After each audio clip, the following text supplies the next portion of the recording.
Good evening, ladies and gentlemen, and welcome to the Institution of Engineers, Sri Lanka. On behalf of the Building Services Engineering Sectional Committee, I shall be introducing our guest speaker, Mr. Weng, who will be presenting this evening's lecture on green roofs and roof gardens. The lecture will be followed by a question and answer session and will be concluded with a vote of thanks by Engineer Mahesh. Afterwards, we ask the audience to please vacate the hall so that we may start the Building Services Engineering Sectional Committee meeting in the same room. Our speaker, Mr. Ho, is from a structural engineering background and is the Managing Director of Verditecture Singapore, a company that focuses on specializing in green roofs, green walls and their applications. He was also the consultant to Singapore National Parks Board's Centre for Urban Greenery and Ecology in drafting guidelines for skyrise greenery. He was an invited speaker on this subject in key conferences in China, Germany, France and Malaysia. Hence, without further ado, may we please all welcome Mr. Ho onto stage with a warm round of applause. Thank you. Thank you for the kind introduction. It is my honor and my privilege to be standing here before you today to share with you something that's very passionate to my heart, and that's on roof gardens and green roofs. First of all, I must apologize for a typo error. I misspelled the name of your institution. I apologize for that. Okay, let me start.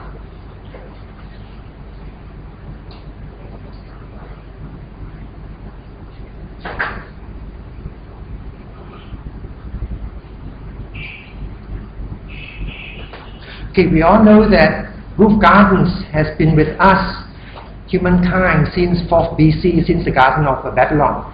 But the modern technology of roof gardens and green roof actually started around 1970s.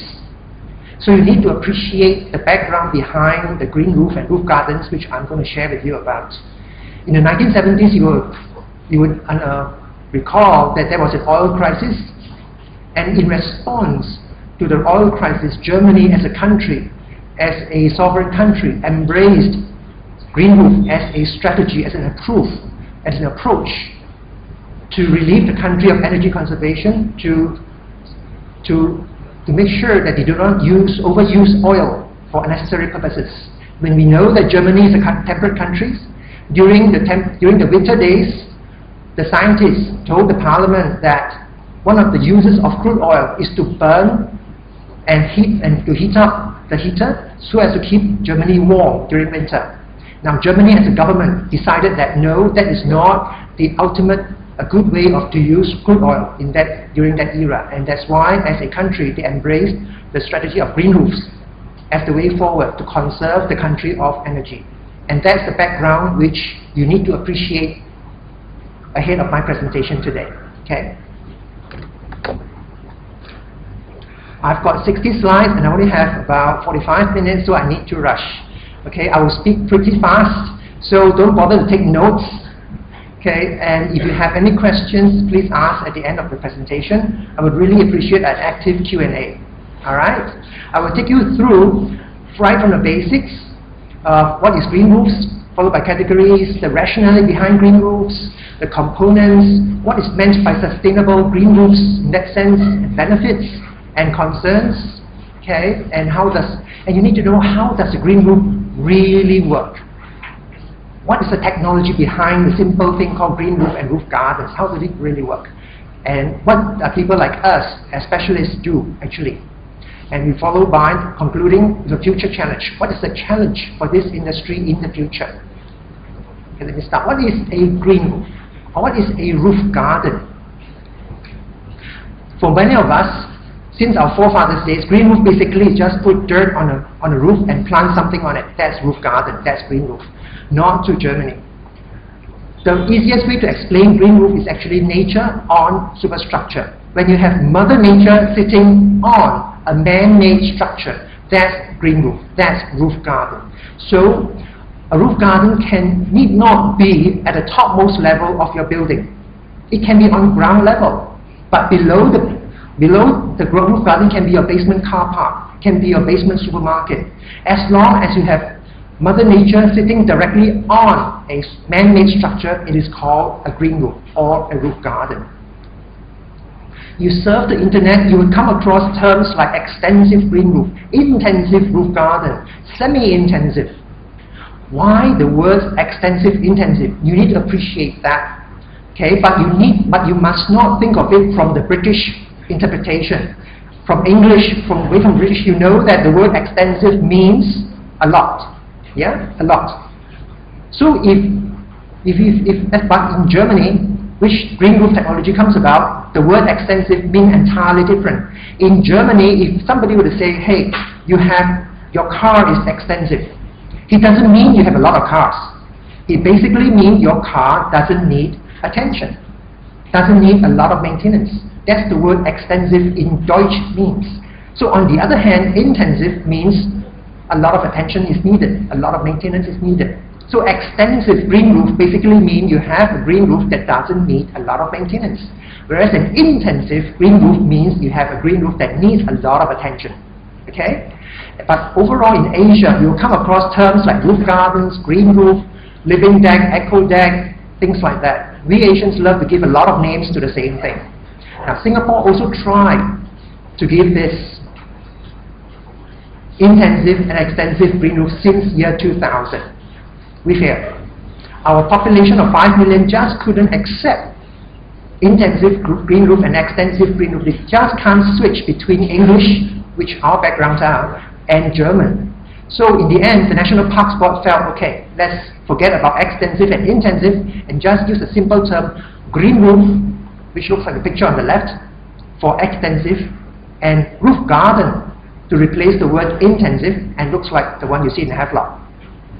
Okay, and so you need to appreciate what I say about green roof and roof gardens.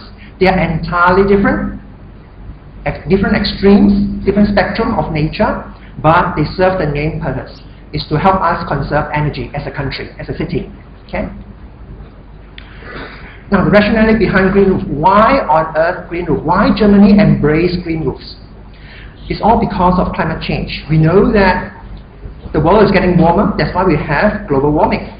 Now in year 2008, a statement came out that because the world needs a lot of energy and the way we turn up energy is to burn fossil fuel, and because of that, there is a danger for the whole world, the whole globe, to increase its temperature by as much as 6 degrees Celsius. Now we know from science report that if the ocean were to ever to increase the temperature by 1 degree Celsius alone, a third of our seafood will be gone. Alright, that's as much as that. So in response to that, that's why the measures summarized by the global body is that number one, we reduce our reliance on fossil fuel for energy generation. Number two, reduce the carbon emission. That's why you have carbon credits, things like that, carbon footprint, things like that. And number three is to contain the temperature increase. We know that we cannot avoid the whole world getting hotter, getting warmer, but we can then moderate it to a certain extent. And what the whole global body is telling us to do is that instead of relying on fossil fuel, please consider conserving energy. Please consider using alternative energy sources like solar, like wind power, like wave power, hydroelectric, geothermal. All these are alternate energy sources. To reduce carbon emissions, the whole world is going for carbon footprint. Please check your carbon footprint. Yeah? And number three, how do we contain temperature rises? The global body again says, use greenery. Use greenery. But in Singapore, we like to moderate that word a bit, and we say skyrise greenery. Skyrise greenery is a term that's used by National Parks Board in Singapore to infer green roofs, roof gardens, and green walls. Anything that's Mother Nature on a superstructure, we call it skyrise greenery. And being a Singaporean, I tend to use that word more often. Okay, so please bear with me. Now, categories of green roofs. I mentioned to you there are green roofs and there are roof gardens. They are very different. How different are they? Aren't they all just plants sitting on something? Yes, they are, but the functions are different. How do you use that? How do you design that? How do you apply that? Is quite different, and that's the purpose of my presentation. Green roof, the best way to explain to you the extreme categories of green roof is that you compare the physical weight of a green roof versus the maintenance required of a green roof. The lower half of that oval, denoted by the red line, is considered the green roof. That means they are can be very lightweight, up to heavy, but is overall very low maintenance. Low maintenance as in maybe twice a year you maintain it, up to 3 to 4 times a year you maintain it. If you are in Europe, in the EU, green roofs are maintained at most twice a year. Once during summer and once in autumn. That's it. That's it. But in tropical belt like Singapore and Sri Lanka, our plants grow twice as fast, they grow twice as big. So for me, in Singapore, I would say the maintenance required is about 3 to 4 times a year. It means every quarter you go up to the roof to maintain once. But these are for green roofs that look like those pictures on the right. Now what are the plants involved in green roofs? They are like grasses, which you have a lot here, like sedums, and ground covers and shrubs. Okay? But of course, the other way to explain green roof is that they are very lightweight and very porous. Very porous. Between 70 to 150 kilograms per square meter maximum. That is, at saturated weight, inclusive of plants, is at most 150 kilograms per square meters. It's very shallow. The overall depth is about 80 millimeters to about 120 millimeters. Very shallow. And yet you can grow such plants. And the roof is restricted access. You can't have your party on the roof. Only the maintenance personnel get up to the roof. Okay? You can't have your leisure events up on the roof. On the other extremes, you have roof gardens. Again, if you compare the physical weight to the maintenance requirement, that occupies the top half of the oval by the red line. You have, again, grasses. Then you need to, if you are quick, you need to tell me, Mr. Ho, aren't grasses part of the green roof category and not on the roof garden category? Grasses, even though they are lightweight, but the maintenance requirement for grasses are different. On one side, you have the low maintenance grass patch. You couldn't care less. You let the grass grow, turn it into a meadow. Yeah? On the other hand, you have the beautiful lawn in front of your house, a beautiful football pitch at the stadium where every blade of grass is of the same length. That you need a lot of attention. So that crosses over to the roof garden side. Okay? You have trees and palms, of course, and you have your hedges, your shrubs, okay, and your low trees. So that part is the roof garden category. And of course, roof garden being roof garden, they are heavy, but less porous. It's more than 200 kilograms per square meters. It can be very deep, from 150 millimeters to 1.5 meter deep. And the roof is highly accessible. You can have your leisure activities up on the roof. That means people like you and I can actually access the roof garden anytime we want. Okay? But for the green roof, we can't. Okay? We can't access the roof.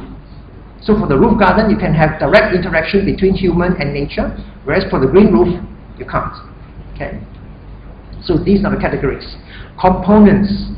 What makes up a green roof or roof garden? What's below the plants? A lot of us, even though for us in Singapore when we first started, yes, I get bombarded with questions and look, my forefathers are gardeners, my great-grandfathers are gardeners. As long as you know the soil, you smell the soil, you smell the air, you feel the plants, yes, you can grow anything you want. That is, cottage industry. But the modern technology of green roof and roof garden comes from Germany. Now the Germans, the Germans are very meticulous. They are very mathematical, very scientific.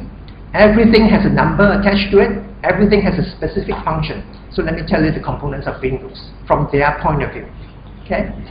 Below the plants, we have 4 layers, sometimes 5. First, of course, the plants.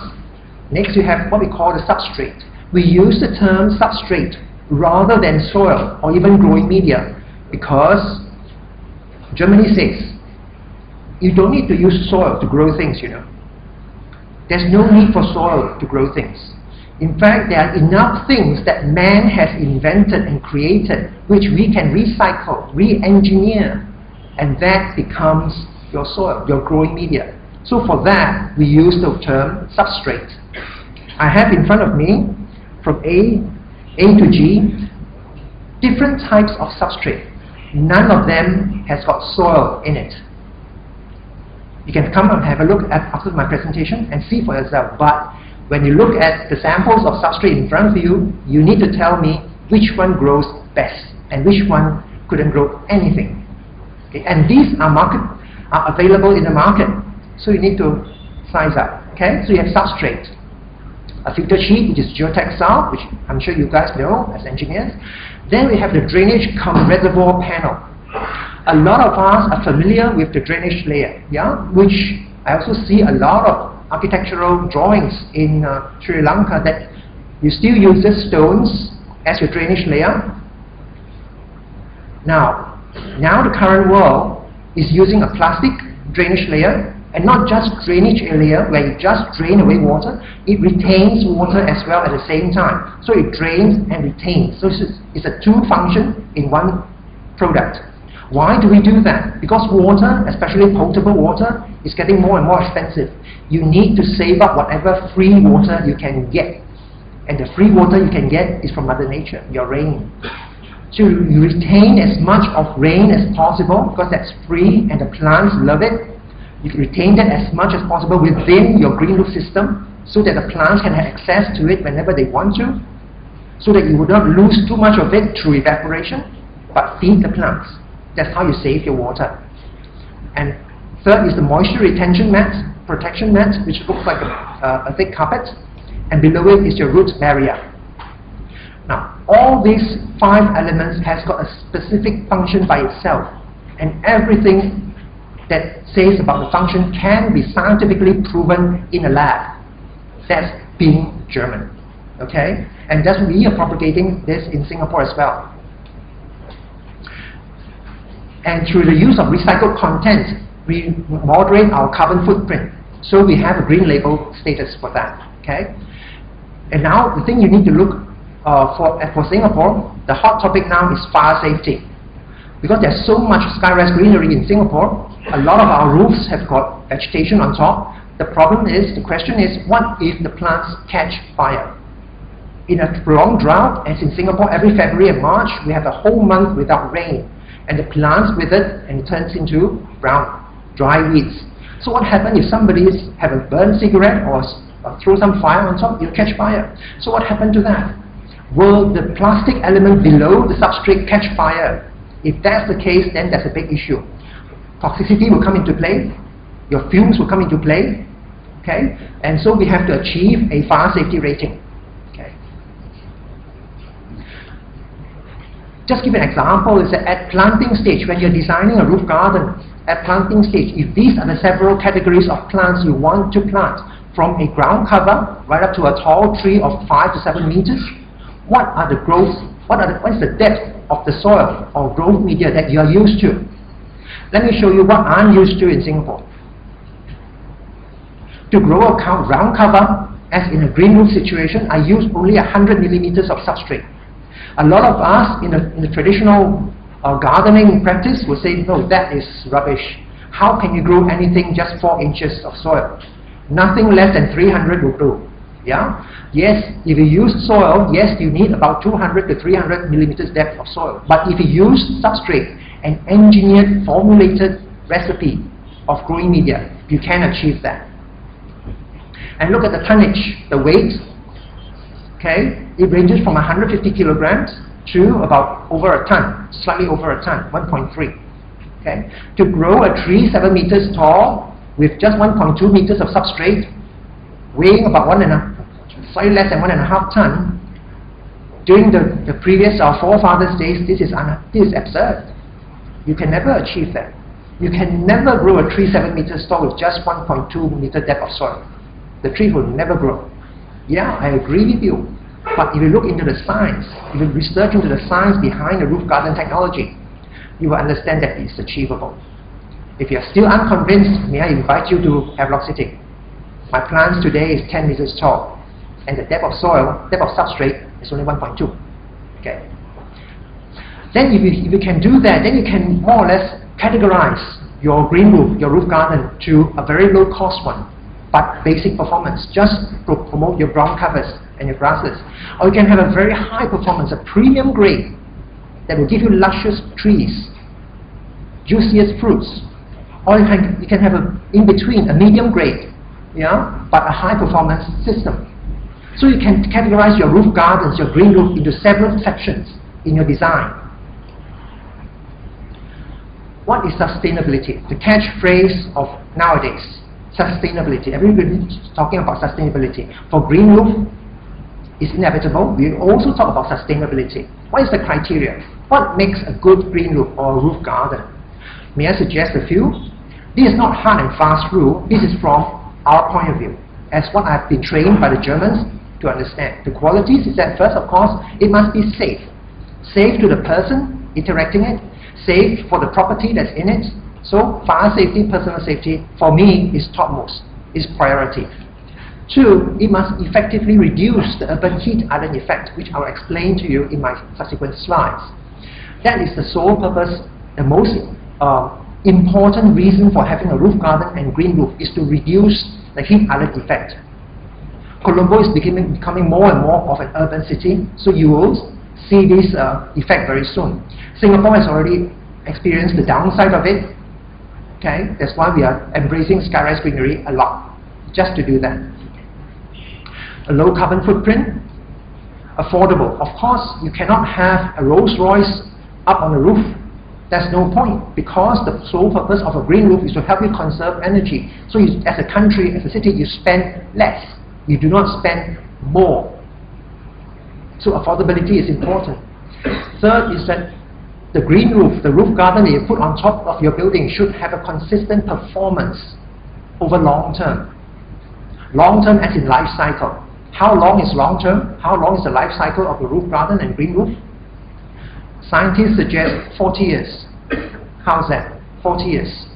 In fact, if you go to Germany right now, you ask the German scientists who started the very first green roof, you ask them, what is the product life cycle of your green roof system or of your roof garden? The scientist will tell you, I don't know. Because the very first generation of roof garden and green roof in Germany is still existing and functioning today. So they haven't experienced the very first life cycle yet. So far, in other words, the green roof hasn't died yet. As a product, hasn't died yet. It's still surviving. But through extrapolation, through scientists' extrapolation, they were saying maybe 40, 50 years. Yeah? Consistent performance means technical performance. Technical performance of the substrate, of the geotextile, of the moisture retention mat, of the drainage and reservoir panel, of the root barrier. Those elements are expected to last at least 40, 50 years.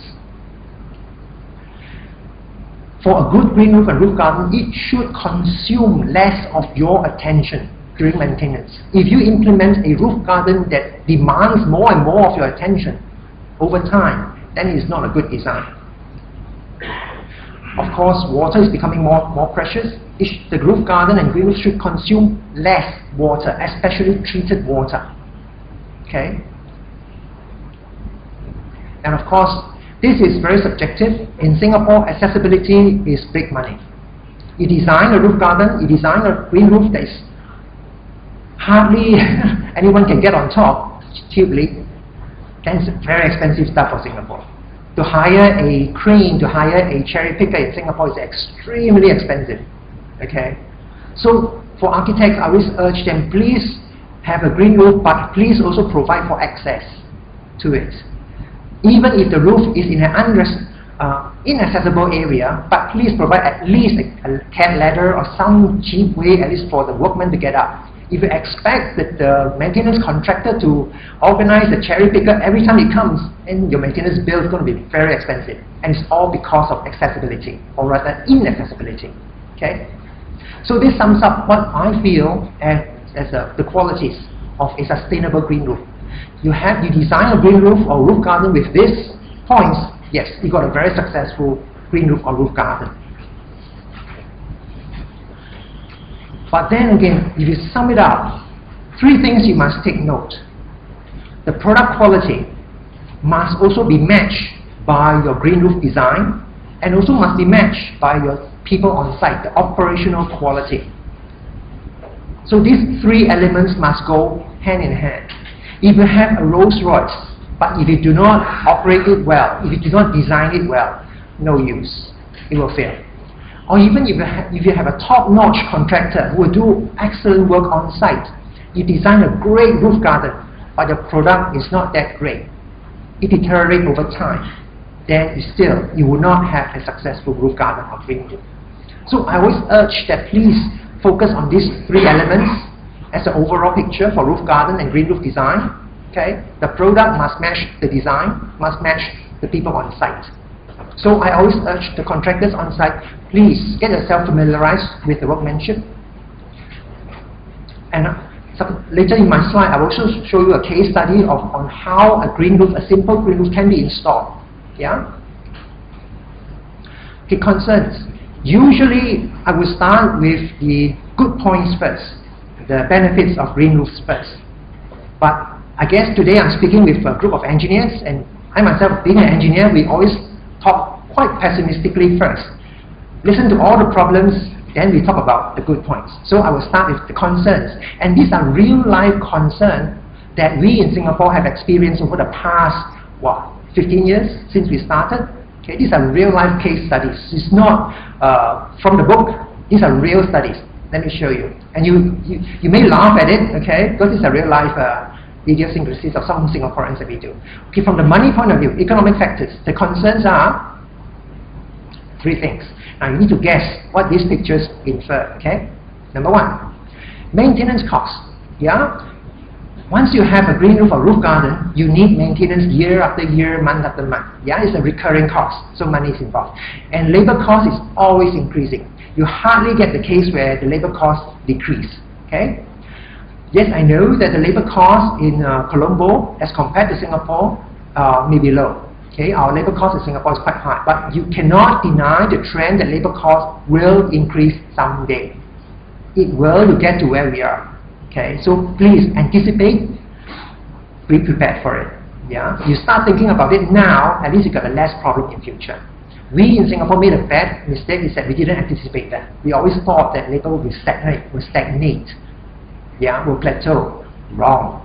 Labor costs always increase, and the worst thing is that we in Singapore, the labor costs don't just increase gently, it escalates. Okay. And third thing, materials are always increasing in cost. Yeah. So you need to anticipate. Okay. The second picture, which shows the globe, it shows the continual consumption of resources. If you have a green roof or roof garden, you know that it will need water. It needs water. And rain sometimes do not come regularly or as anticipated. So you need to have water consumption. Where do you get the water? Okay. And replacement of plants. Plants do not last 40 years, which you and I know. Okay. They do not last forever. There will be a time where plants need to be replaced, and that's going to cost you money. Okay. So that was a concern in Singapore. Because we import everything. The plants majorly come from Malaysia and Indonesia, and that costs us money. Third is risks. You have a green roof and roof gardens on top, you will have risks. What are the risks? Fire safety risks, as explained. Personnel safety, yeah? Water leakage. Some accuse the green roof and roof gardens for causing further leakages in their house because extra weight, yeah? They say, yeah? And of course, when you have plants, the roots of the plants, of some plants especially, are extremely aggressive. And over the course of 2 years, 5 years, the roots can actually penetrate right through your roof garden system and attack your concrete structure or your steel structure. Okay? So how do you deal with that? A lot of people belittle the use of root barrier. Say, why the hell do you need a root barrier? There's no use. Yeah, my concrete is sturdy, my waterproofing is extremely solid, my protection screen is extremely solid. I don't think roots can attack through it. No way. And some will come for the reason says, look, Mr. Ho, the plants that I specify in my roof gardens are all with fibrous roots, very short, and I have ½ meter of soil. No way the fibrous roots will get past ½ meter of soil. Well, my reply was that, yeah, it's good that you choose plants with short roots, but those are the intended plants. Over the course of next 40 years, can you guarantee me whether will there be any unintended plants or weeds that will fall onto your roof garden and penetrate through. Yeah? So those are the things we need to be concerned about. The social factors. I'm sure some of you have heard that we Singaporeans, we love to complain. We complain about everything under the sky. The top picture, you see that's how we sun our laundry. Okay, we hang it outside our flat in a bamboo pole and let the sun dry it. But when you have a green roof or a roof garden on top of your flat, you will have constant dripping even if the rain is over. Even when the rain is over, the sun came out, bright and shine, you hang your clothes back up on the flat, but you still see, hey, how come the water is still dripping from the edge of the building? Because the green roof acts like a sponge on the roof. You know the sponge, when it's fully saturated, it doesn't release the water that fast. It drips away. Okay, so we've experienced that even an hour after the rain, water is still dripping over the edge of the green roof. And a lot of people complain that, look, the water is dirtying my laundry again. I can't even stand it. Okay, but that is a structural, that is an engineer's issue. We can always divert, change the drainage path of the rain away from the clothes. Okay. Aesthetic. Okay, you look at the picture below. That's taken during February a few years ago. All the plants died, all brown. Now, as a Singaporean, when you look at it, you say, oh, that is so ugly, so unkempt, it's all brown. How can we pride ourselves as a green and clean country when the thing like that is all brown? So, a lot of complaints. But that's something that's of nature. You have to accept it. Okay? And a lot of myth about when you have plants on top, wouldn't that invite birds and the bees and the ants and the beetles and the centipedes? Depends. If you choose your plants well, if you choose your system well, all this can be alleviated. Okay. Green roof. A lot of people ask, look, Mr. Ho, you preach about green roof on an inaccessible roof. What is the point of having a greenery on a roof where we can only see and not touch? Why are we spending money on something that we cannot even touch, cannot even get near? It's a waste of money. But again, I always preach to them, yes, this is more for ecological reasons, more for energy conservation. Last but not least, I show you that picture. Same site. At first it was all withered, but when the rain came again, all came back. Without replacing of any plants, it all came back. Because the roots within the substrate is still alive. It's just the top part that's withered. So when the rain came, everything came back. That's Mother Nature. That's a good part of Mother Nature. Okay, now the good points. Now the good news, the benefits of green roofs. Again, we start with the money factors, economic factors. Number one, it reduced the urban heat island effect. When we first started this, year 2000 was the year where the Singapore Minister of National Development signed the paper that said, yes, Singapore will embrace skyrise greenery just like Germany did in 1970. Because a professor at our university also scientifically verified that if Singapore can achieve a reduction of 1 degree Celsius ambient temperature around Singapore, Singapore as a country will actually save 5% of the cooling cost. Cooling cost, that means the cost of burning fossil fuel to generate electricity to power our aircon. Our aircon as a country occupies about 30% of our energy bill. That's as much as it. So, in terms of numbers, in terms of money, it makes sense for us, Singapore, to actually embrace skyrise greenery. The government spent about less than 100 million to push the whole country to embrace green roof, and in the end, we save billions in terms of crude oil, in terms of fossil fuel. So the money makes sense for us as a small island country to embrace skyrise greenery. Okay. In a way, an analogy is to ask you, what if I said, let's turn off the aircon for this presentation for 1 hour. Let's see who perspires most. That analogy. What Singapore government is telling us is that if I'm not asking the whole Singapore to switch off the aircon, to do away with the aircon. No. I'm only asking the Singapore household to reduce the number of hours of aircon. If I can reduce by just 1 hour, the whole country will save a lot. Okay? Or even reduce the temperature. from your usual comfort level of maybe 22, 23 degrees for aircon, raise it to 25. Okay? You adapt. That's what Singapore Parliament is trying to educate the Singapore population. And skyrise greenery is a major pillar, major approach for us as a country. The second economic reason for that is that it relieves us from flooding.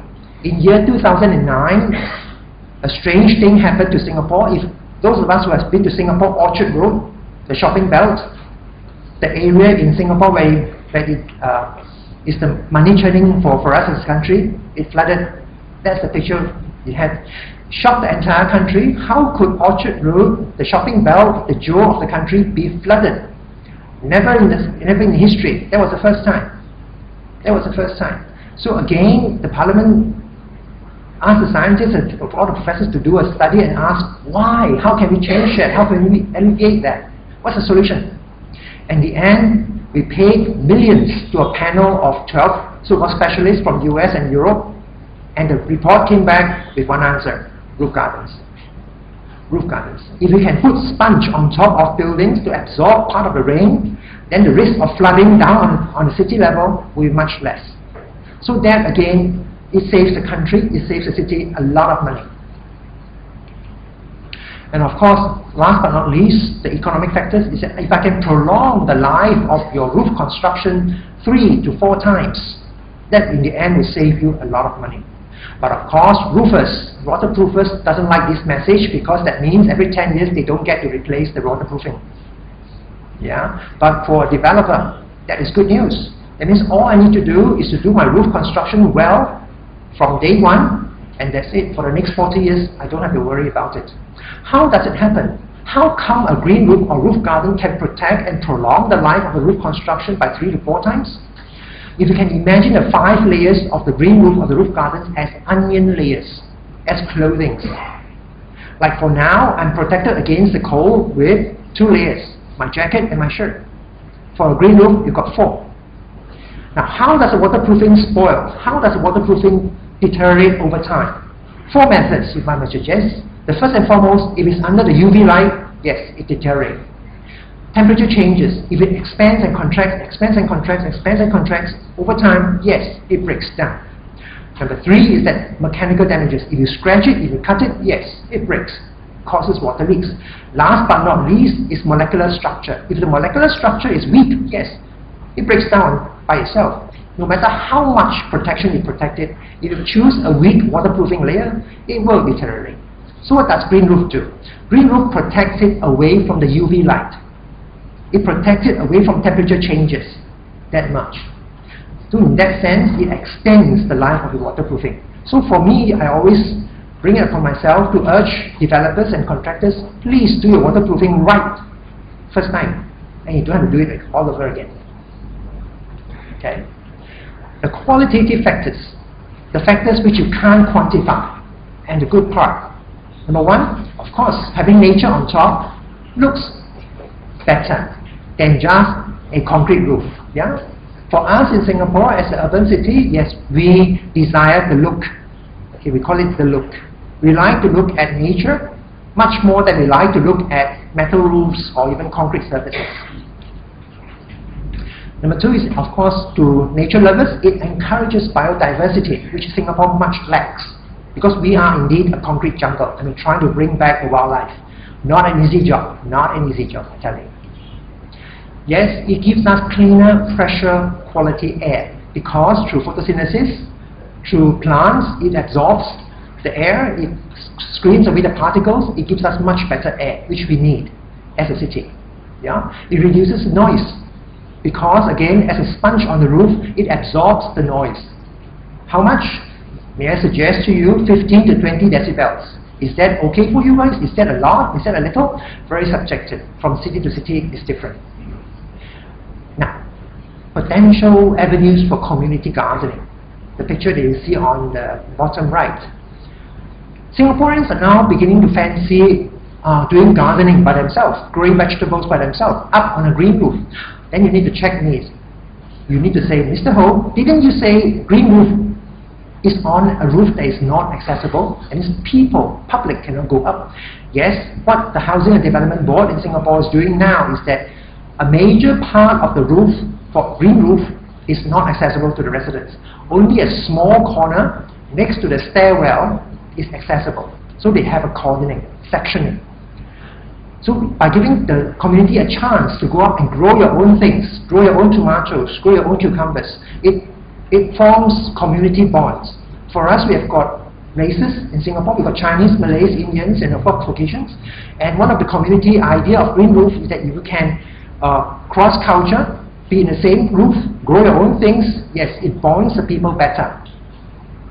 So that's the purpose of the HDB.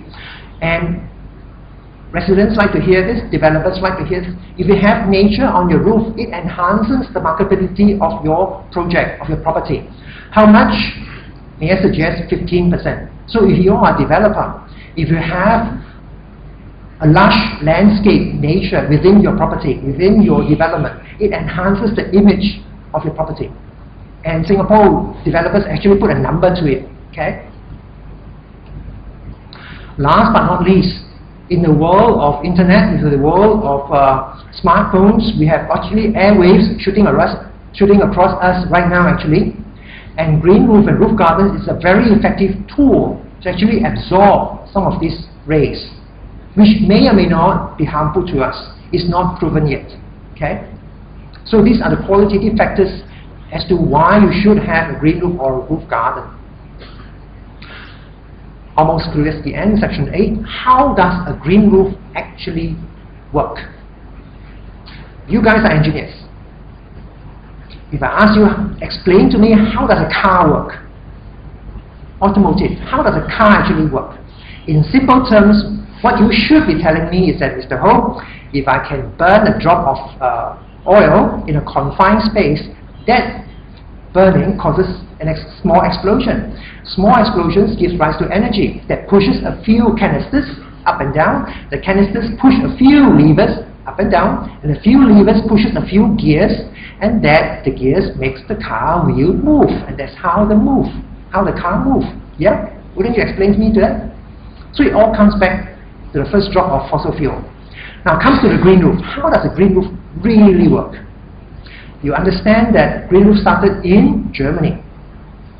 How does a simple technology called green roof, without human intervention, tweak itself between summer and winter to bring benefits to us, humankind? How does it really work? May I explain this way? During summer or spring, you know that Germany will have high temperatures. Not just Germany, any country during summer and spring will have substantial rainfall, will have prolific plant growth, and these plants grow like crazy. Yeah, that's typical of summer. What do we want during summer? What do we want? Of course, we want to be cool. Yeah, we want low temperature. It's quite suffocating during summer. You would agree with me. How does green roof brings about coolness? It's through the evaporation of water or moisture within the system and through evapotranspiration by the plants. When the plants photosynthesize, it gives off water vapor. That's primary school science. We should know that by now. That brings about cooling effect. Okay. Now to the other extreme, autumn and winter. That's when we have low temperature, or rather extremely low temperature, very little or no rainfall, and plants wither. It's too cold. Most plants anyway. Yeah. Some plants, I agree with you, are evergreen. They survive during the winter green. But most plants wither, to die off. Okay? In spring, summer, you will see this. Now, in autumn, what do we want? In winter, what do we want? We want warm, yeah? We can't stand the snow, we can't stand the coldness, we want, of course, warm. Yeah. How does green roof bring about warm during winter? It's through the air pockets and the air layer within the green roof or the roof garden system that keeps us warm, or keeps the building warm. That is thermal insulation. Okay? Same building, same green roof, different seasons. So without human intervention, without even switching on or switching off any buttons, the green roof tweaks itself to function to benefit humankind. In the hot summer, it's cool. In the winter, it brings warmth. So it comes back to Sri Lanka and Singapore. We are tropical belt countries. We don't have 4 seasons. We only have summer. Or rather, there's one Singapore professor corrected me, Mr. Ho, we have got 4 seasons. We call it wet summer, hot summer, dry summer, and wet summer some more. Okay? So we have that. It's all summer all year round. So what do we want? We want cool. What do we want? We want plants to photosynthesize. We want evapotranspiration. We want evaporation. That keeps us cool. The strategy for us is, of course, in that case, is that we want the plants to grow progressively. We want plants, yeah, we want Mother Nature. We want them to grow, definitely. Not all instance, okay, progressively. As long as the plants grow, they will survive, they will give us coolness. But I add one more line to that, is that we want them to grow cheaply. Cheaply to who? To the contractors? To the developers? No, to the end users. Because at the end of the day, it's the end users who will cough up the maintenance cost to maintain the roof garden and green roofs. So we want plants. We want them to grow progressively. But we want plants to grow progressively and cheaply. Okay? How do we do that? May I suggest an analogy? It's from a good book. It says, okay, train up a child in the way he or she should go. Even when he or she is old, he or she will not depart from it. And that's what I learned from the Germans. They say a green roof or roof garden is like a baby. Your baby, or my baby. Yeah? All of us who are parents, we know that when a baby is young, we tend to feed him or her, or overfeed him or her with milk. Yeah? We love to do that. We love our baby to be cuddly, soft, big, round. I love that. But German says, look, if you from day one, if you treat your baby, if you pamper your baby with so much nutrients, the baby will grow to expect that over time. And the moment you can't afford it, the baby will suffer. Yeah, we agree. Okay, we agree. So the moment we always overfeed our child, and you expect more and more, number one, can you sustain that provision? Can you supply that over time? Number two, aren't you actually harming your child by overfeeding, by over-nutrients, by fattening him too much too early? So what the German says, look, no, you start with your green roof and roof garden very harsh, yeah? Just enough for the roof garden and green roofs to survive, just enough for the baby to survive. Nature being survival of the fittest, they will adapt. They will adapt. And if green roof and roof garden can adapt to the harsh environment, minimal nutrients, minimal substrate, minimal water, over time they will adapt and they will survive. If any condition comes better naturally, that's a bonus. But that means that the green roof can survive the harshest of environments. Then you have a very successful green roof. But of course, landscape contractors in Singapore, and I'm sure in Sri Lanka as well, disagree. They will usually say, no, my clients, the developers, insist on an instant, luscious green roof and roof garden from day one. Handover stage, I want a luscious green roof garden. Anything less is not acceptable. But may I suggest to you otherwise? I'm not saying really ugly looking roof gardens. There's a certain standard attached to it. Yeah? When I first delivered Havelock City to the developers, to me, it looks great. To the owners, it says, wow, that is hardly a garden. But over time, yes, they have the patience to bear with me, they trusted me. Over time, if you look at Havelock City today, it is a luscious rainforest. Yeah. So what do people like us do? You have heard of specialist contractors. You have heard of waterproofing specialists. You have heard of lighting specialists. Yeah? But what do roof garden specialists or green roof specialists like us do? We are a special breed of people. As introduced, I used to be a structural engineer. Okay? I breathe concrete, I breathe steel, but now I play with plants. While I was being trained by the Germans over 10 years, very simply put, is that they said you need to know the philosophy of green roofs. That means you need to know the journey. Yeah, know the journey. What journey? That is, if you go from outside the green roof, go right through the green roof and come back out again. If you know every step of the way, then you truly know the journey. Journey means somebody has to embark on it. Somebody has to go through it. Who are the people who goes through it? Things like heat, things like water, things like air, things like roots, things like particles or foreign bodies. When they go through the entire roof garden and come back out again, do you know scientifically what do they do? How's their behavior? So what the Germans are trying to say is that they're trying to transform anything below the surface area, below the surface level, into a constant. Into a constant, not a variable. Now you as engineers, you know that a constant means a certain kind of numbers. A certain kind of numbers that's derived from a certain kind of formula. If you know that formula, then you can tweak the formula. Yeah? If you can tweak the formula, then if you know the formula first principles, you can do a lot of green roof formulas. There are offsprings, extrapolation from that constant. It means that constant can be known in advance of time. Like for us, what the Germans taught us is that, look, even if you have a green roof halfway around the world, as long as you know the climate, you're supposed to be able to produce a report without even going to site as to what you would expect on that green roof, because you know the formula. Okay? But what are the things that you don't know? So what we are saying is that the only thing that you don't know is anything above the surface area, which is your plants. Your plants are always local. Yes? So what he's saying is that if you know your roof garden system, if you know your green roof system, the only thing you need to focus on is your plants. Know your plants. Because you cannot export or you cannot import plants from other places. Use as much as possible native plants. Yeah? So learn your plants. That is our job very much.